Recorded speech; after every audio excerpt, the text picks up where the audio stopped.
Olá pessoal, tudo bem? Vamos então dar continuidade aos nossos estudos hoje em mais uma aula assíncrona. Bom, hoje a gente vai trabalhar a regionalização do continente europeu, ou seja, a divisão do continente europeu em regiões, tá bem? Vamos seguindo então. O que significa regionalizar, pessoal? Igual eu acabei de adiantar para vocês, regionalizar significa dividir em regiões. Só que para você dividir um território em regiões, você tem que utilizar alguns critérios. Esses critérios podem ser os critérios físicos, as características físicas do território, as características políticas, enfim. Você estabelece um critério e a partir deste critério você regionaliza, você faz essas divisões, tá bem? Então, no caso aqui da Europa, a gente pode então estabelecer critérios étnicos, critérios naturais, critérios políticos, tá certo? Vamos lá, seguindo. Para que regionalizar? Para que dividir em regiões? Pessoal, a regionalização ela pode ser uma ferramenta didática, ou seja, ela pode facilitar o estudo de um determinado local. Então, a partir do momento que eu divido aquele local, e a cada uma dessas partes, né, divisões, elas podem ser estudadas com um pouquinho mais de atenção, um pouquinho mais de calma. Então, a regionalização serve para critérios didáticos e serve também para critérios políticos. Ou seja, dividir um território em regiões permite ao Estado estabelecer políticas públicas diferentes para cada uma dessas regiões. No caso do Brasil, por exemplo, as necessidades da região Nordeste são diferentes das necessidades da região Sudeste, por exemplo. Então, ao estabelecer critérios políticos, econômicos e sociais para dividir o território nessas regiões, o Estado consegue destinar as verbas e os recursos necessários para cada realidade, para cada uma dessas regiões. Tá certo? Vamos lá então, seguindo. Bom, então, quando a gente fala em regionalização da Europa, igual nós comentamos lá atrás, tá bem? A gente pode estabelecer então alguns critérios para a divisão e o estudo do continente europeu, ok? E dentre os critérios que nós iremos estabelecer, nós iremos trabalhar a regionalização segundo os critérios político-econômicos e a regionalização segundo os critérios fisiográficos do continente europeu. Além dos critérios político, econômico e fisiográficos, nós iremos trabalhar também, por último, a regionalização étnica e cultural da Europa. Tá bem? Seguindo então, pessoal. Regionalização política e econômica da Europa. Galera, a regionalização política e econômica da Europa, ela é um resultado da Guerra Fria e da divisão do continente europeu durante este período entre as duas grandes potências que disputavam, né, a hegemonia mundial. De um lado, os Estados Unidos e do outro lado, a União Soviética. Okay? Então, durante a Guerra Fria, duas partes do continente europeu vão se formar, uma sob a influência dos Estados Unidos e outra sob a influência da União Soviética, e essas influências diferentes vão se refletir em um desenvolvimento econômico e industrial também diferente. Ok? Bom, vamos lá então. Durante a Guerra Fria, essas duas partes do continente europeu foram chamadas de Europa Ocidental, a parte controlada pelos Estados Unidos, e Europa Oriental, a parte controlada pela União Soviética. A fronteira entre essas duas partes era uma fronteira ideológica, tá certo? Ela não existia fisicamente, pelo menos não em todo este traçado, em toda essa extensão. E essa fronteira ideológica foi chamada de cortina de ferro, ou seja, a cortina de ferro separava a Europa Ocidental capitalista da Europa Oriental socialista durante o período da Guerra Fria, ou seja, 1945, quando acaba a Segunda Guerra, até 1989, né, quando a gente tem a queda do Muro de Berlim, marcando o final desta divisão. Tá certo? Seguindo então, pessoal. Então, conforme eu comentei com vocês no slide anterior, o que vocês estão vendo em azul no mapa é a Europa Ocidental, que vocês estão vendo em vermelho é a Europa Oriental, e essa linha que vocês observam entre elas é aquilo que nós chamamos de cortina de ferro. Então, a cortina de ferro, ela separava os dois mundos, o mundo capitalista do mundo socialista durante o período da Guerra Fria. Tá bem? Beleza? Vamos seguindo então. Bom, quais são as características dessas duas partes da Europa? Quais? A Europa Ocidental e a Europa Oriental. Uma delas nós já adiantamos. A Europa Ocidental era o pedaço do continente europeu sob a influência do capitalismo. tá bem? Ali desenvolveram-se então economias capitalistas. E uma das principais características dessas economias capitalistas é o alto grau de industrialização. Vale lembrar aqui que esses países contaram com um maciço investimento dos Estados Unidos por meio de planos de ajuda econômica, como é o caso do Plano Marshall, tá certo?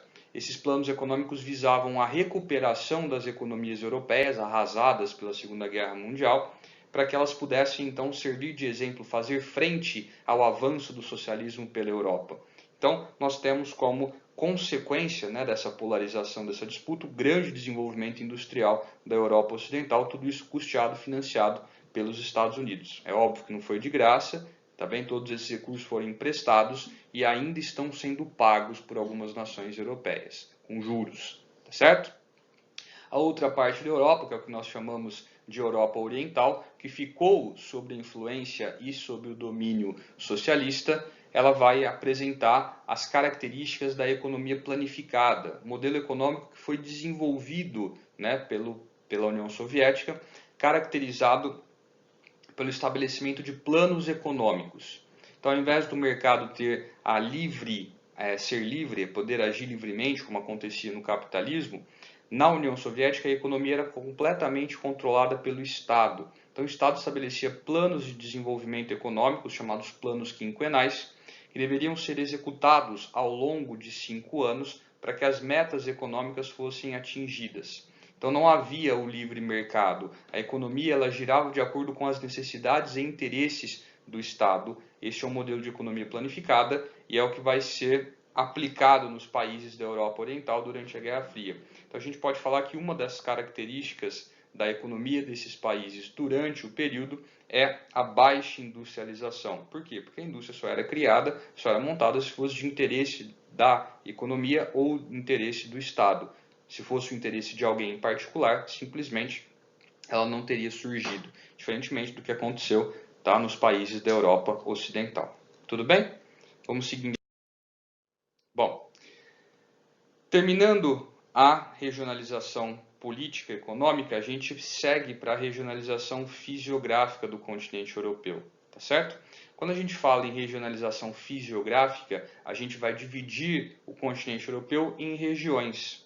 Tá? Do mesmo jeito que a gente fala, por exemplo, em América do Norte, América Central, América do Sul, okay? África Central e outros territórios, né, outras partes do continente africano, na Europa a gente também tem esse tipo de regionalização. Não é uma regionalização muito difundida, né, muito comentada e muito aplicada, porque o continente europeu ele é pequeno, comparado, por exemplo, com o continente americano ou africano. E a gente já sabe o motivo disso, porque nós já conversamos sobre isso, tá bem? Porém, a Europa, assim como outros continentes, também possuem divisões fisiográficas. Então, quando a gente fala em divisões fisiográficas da Europa, nós estabelecemos a existência da Europa setentrional, a Europa central, a Europa meridional, a Europa oriental e a Europa ocidental. Certo? Basicamente, aí a gente estabelece a divisão da Europa em centro, norte, sul, leste e oeste, para ficar mais claro para vocês entenderem. Tudo bem? Vamos seguindo então. Então, que nem a gente conversou no slide anterior, essa daqui é a divisão fisiográfica ou regional da Europa. Então, vamos lá. Começando aqui da direita para a esquerda. Em rosa você tem a Europa Oriental, beleza? Na parte de cima, ali em lilás, você tem a Europa setentrional, que pega basicamente a Península Escandinava, Noruega, Suécia, Finlândia e aqui a Dinamarca. Seguindo em direção ao sul, em amarelo, nós temos a Europa Central, né? Acredito que vocês consigam entender por que tem esse nome, é a parte ou os países que ocupam o centro do território europeu. Ao sul, nós temos a Europa Meridional, onde nós abrangemos a Península Balcânica e a Península Itálica. E aí, na esquerda, nós temos a Europa Ocidental, pegando países como Reino Unido, Irlanda, França, os Países Baixos, tá bem? Como Holanda, Bélgica, Espanha e Portugal. Beleza? Então, essa é apenas uma divisão regional. Ela divide a Europa em diferentes regiões. Não tem nada a ver com política, não tem nada a ver com etnia, não tem nada a ver com cultura, e sim com a parte do continente europeu que cada um destes países ocupa. Certo? Isso é o que a gente chama então de divisão fisiográfica do continente. Fechou? Muito bem. Seguindo então, para a gente poder terminar este assunto sobre a regionalização, a divisão do continente europeu. Por último, nós iremos trabalhar aquilo que nós chamamos de regionalização étnica e cultural. Ah, mas essa regionalização está igual à fisiográfica. Alguns pontos podem ser que coincidam, porém, o que a gente vai destacar aqui é o quê? O agrupamento dos países em determinada região e não em outra, ele tem a ver com as características étnicas e culturais, por isso que nós chamamos de regionalização étnica e cultural, ou seja, pontos em comum que os países tenham na questão étnica e cultural, ou seja, os povos que formam esses países, a cultura que esses povos possuem. Então, a partir das semelhanças entre estes pontos, nós agrupamos os países europeus nessas diferentes regiões, tomando como critério os aspectos étnicos e culturais. Ok? Então, ó, aqui, começando no extremo sul da Europa, nós temos Grécia, Turquia e Chipre. São países que historicamente já estiveram unidos, hoje formam países diferentes, porém eles possuem aspectos culturais comuns, então eles formam uma região. Ao norte nós temos os Balcãs, ok? Região da Península Balcânica, também centro de disputas ali ao longo da Primeira Guerra Mundial, onde ocupam os sérvios, tá? Ou boa parte da península é ocupada pelos sérvios, tá bem?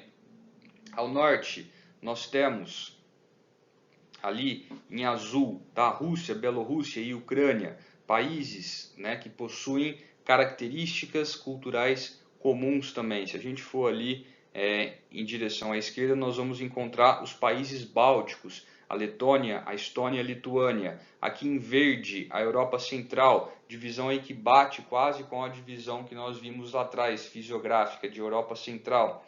Depois nós temos a França e a Benelux. Benelux é aquele bloco econômico formado por Bélgica, Holanda e Luxemburgo, certo? Temos a Península Ibérica, que é formada pelos países que nós conhecemos como Portugal e Espanha, os países ibéricos, com características culturais muito comuns, incluindo aí a própria língua, tá certo? Português e espanhol são línguas muito semelhantes. Aqui atrás nós temos a região do Cáucaso, os países caucasianos, que possuem certa semelhança com a Rússia, mas eles possuem características culturais mais próximas, tá bem, entre si, e o que distancia eles das características culturais russas. Temos a Itália, ok? A Itália que tem uma cultura aí bastante diferente dos seus vizinhos, sendo eles, né, a França, a Suíça e a Alemanha, a Península Balcânica à sua direita. Então a gente coloca a Itália como formando uma região étnica cultural à parte. E finalmente nós temos aqui as nações britânicas, tá certo? Ao norte do continente europeu, formadas pelo Reino Unido e pela Irlanda. Também regiões que historicamente já tiveram unidas e hoje formam países separados. São regiões onde se fala o inglês como idioma, beleza? E elas têm determinados e outros aspectos em comum também, como a adoção do protestantismo, como religião, tá? Com exceção da Irlanda, tá bem? Então, ou seja, são pontos étnicos e culturais que aproximam cada um destes países que formam cada uma dessas regiões. Beleza? Pessoal, espero que vocês tenham entendido este assunto, espero que tenha ficado claro. Caso surja alguma dúvida, estou à disposição. Muito obrigado pela atenção de vocês, muito obrigado pela paciência. Um grande abraço para todo mundo e até a nossa próxima aula. Falou, pessoal. Tchau, tchau.